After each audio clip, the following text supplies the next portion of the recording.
Çox çətindir. Bir ana üçün balasını belə görmək çox çətindir. Həqiqətən.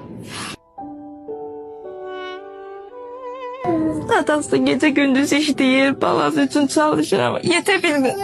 Ancaq gündəlik müalicələrini çatdırabilirik. Əməliyyat üçün məbləği toplaya bilmirik. Çünki çox yüksəkdir.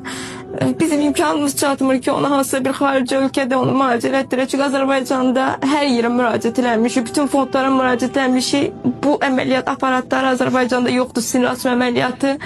Türkiyədə var, bəzi Almaniyada var. Bizim imkanlarımızdan ən münasibi Türkiyədir.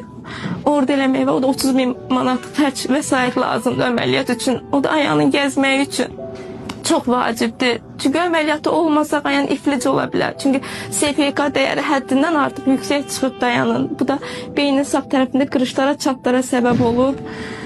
Əməliyyat olunmasa ömür boyu yatağa məhkum qalacaq. Hal-hazırda görür.